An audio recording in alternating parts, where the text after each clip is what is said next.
Hey guys, Yankee here, and today I'm going to be giving my thoughts on Invaders of the Rokujouma Volume 8. Before I get into that, I sat down to record some videos here, and my neighbor just decided I gotta start mowing my lawn. So if you hear a lawnmower, I'm sorry. If it gets too bad, I'll probably stop and just record another day. But, okay, back to Volume 8 here. Um, this is the first volume sort of back in the present. Um, Even though we haven't even finished the story in the past, which is, again, I don't understand why volume 7.5 and 8.5 are considered side stories. They're so sort of important to what's happening right now um, that we should have just got them back to back. In the afterword, I don't remember if it was this volume or last volume, I read 7.5 and 8 real close together. Uh, but Takehaya mentions that, well, we can't stay away from the main girls for too long. But we can, and it was fine. But anyway, uh, this volume, we're back in the present now. Um, Kotaro has not told the girls sort of what happened at all. All they know is that he told them that Clan and him had to work together to get back, and that's why their relationship is different now. But that's basically all they know. They don't know anything about him going to the past. They don't know anything about him meeting Alea. All they know is that he disappeared for a minute and then came back. They don't realize that he was gone for like since the beginning of time, basically. Um, anyway, we've got Maki on the cover of this volume, and we've fixed sort of the weird cover girl thing where it had always been, oh, whoever's on the cover, the next volume will be about them. Nope, this is a Maki volume here, but it's also a sort of Eureka volume. Um, like the first half, which is slice of life stuff, which is where this series really shines, in my opinion, is pretty much all Eureka focused. Well, not all. We get some like Thea stuff. Sanae and Kiriha don't really get much to do in this, and oh boy, I always forget her name. I forgot her name in the last video too. The landlord. Um, I don't think she appears at all in this volume. Maybe for like a second in either the classroom or on the bus to the ski trip, but I don't remember seeing her at all. Um, so she's doesn't exist basically. The landlord. Sanae and Kiriha are just sort of around. They don't get much focus in this volume. A a good chunk of this volume is, well, the first half at least is when Kotaro came back from the past, he brought a magic staff because magic existed back in 2,000 years ago, Fourth Orth. So he brought a staff back for Eureka that would let her cast some simple spells. Uh, and so now, to everyone in room 106, she is a real magical girl finally. Um, and Eureka is sort of torn on this, how they still didn't believe her. Um, but now she also has a good cover because she's not supposed to tell anyone she's a magical girl, um, which she didn't seem. Uh, she seemed pretty worried that they didn't believe her in the past, but now she's got a good cover. She's got this staff that allows her to cast magic in front of everyone um, without, again, blowing her cover. She is still just a cosplayer, but now she has a magical staff. Um, and also in this volume, we sort of see how Eureka is really happy sort of living as a normal girl. Because in a previous volume, we saw or we heard that basically because of Eureka's high mana, monsters were always attacking her, and so now she's able to just sort of be a normal girl, like in the manga she always reads and stuff like that. And she even brings up at some point in this that uh, something that she really wants is to just graduate high school with everyone. Um, so we get a bunch of Eureka stuff in the front half of this book. The second half, we don't, because we do get a fight between her and Maki, uh, sort of once they get um, to the ski trip, because that's sort of the where a good chunk of this volume takes place. They're going on a school trip to the mountains to ski. Um, so we see Eureka and Maki fight in the mountains, um, where Eureka, what is it?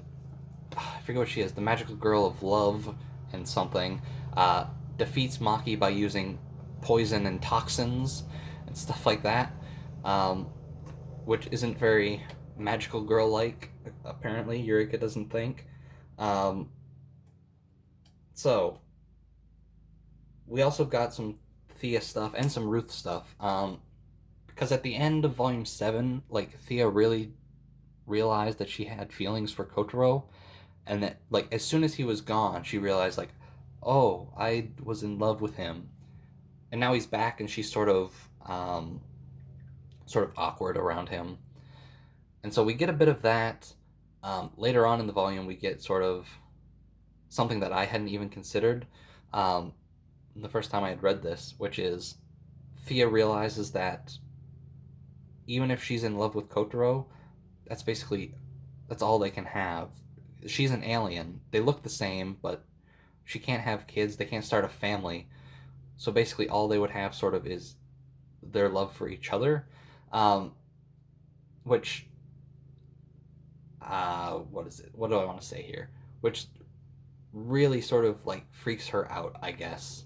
Um, anyway, and then we also have some Ruth stuff where Ruth is really trying to push Thea to basically uh, tell Kotaro. She just wants Thea and Kotaro to be closer, right?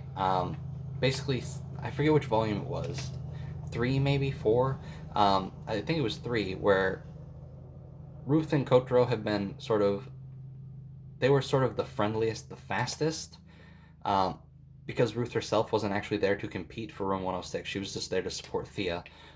And I remember she basically told Kotaro that, try and keep the game going as long as you can, because, this gives Thea basically a chance to be herself. She doesn't have to worry about protecting her mother, the Empress, right now. She can just be a girl.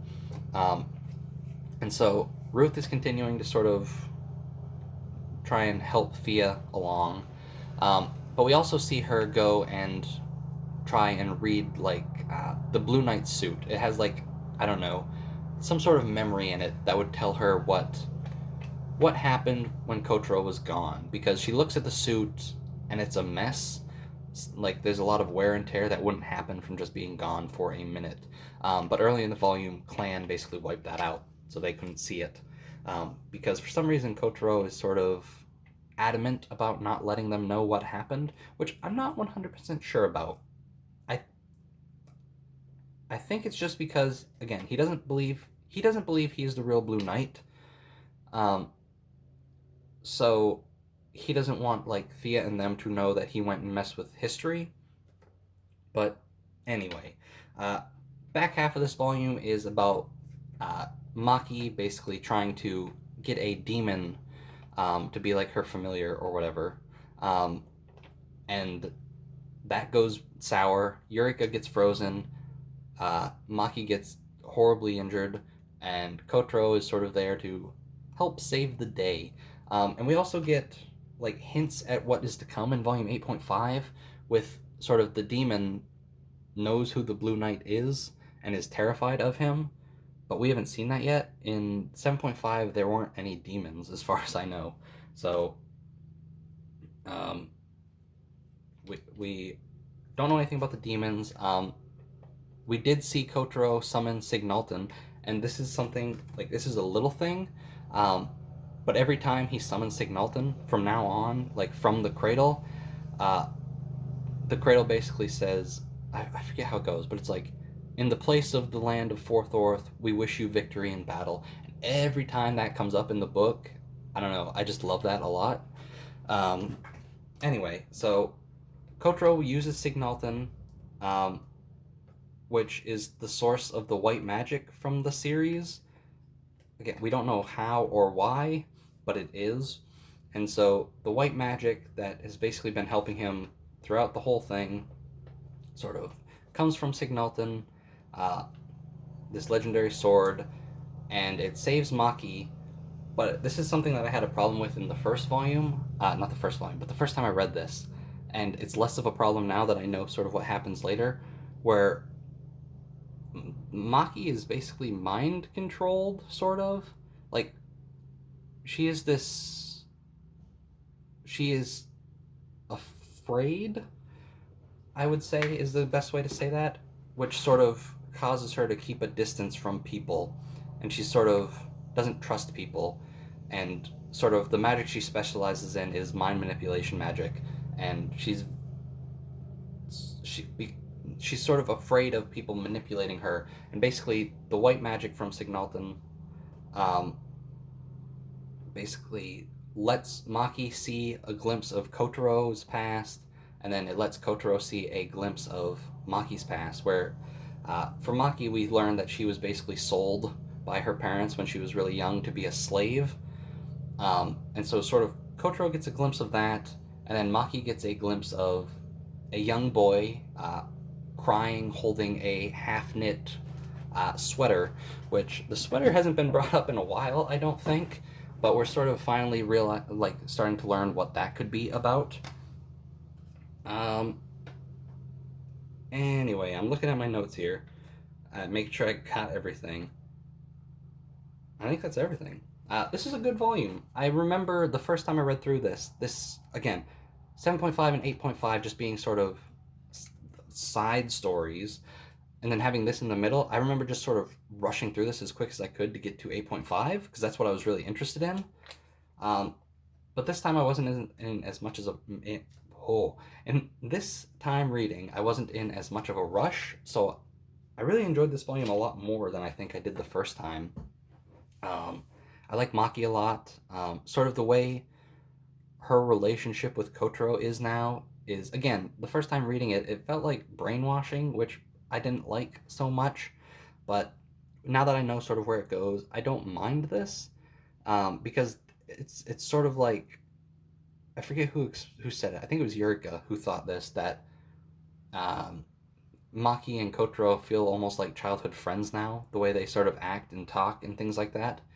Um, but yeah, that's gonna be it for this video. This is a good volume. I enjoyed it a lot more than I did in the past, and I'm really looking forward to getting to 8.5 though, because again, the Silver Princess Blue Knight volumes are some of my favorite. Anyway, I'll see you guys next time.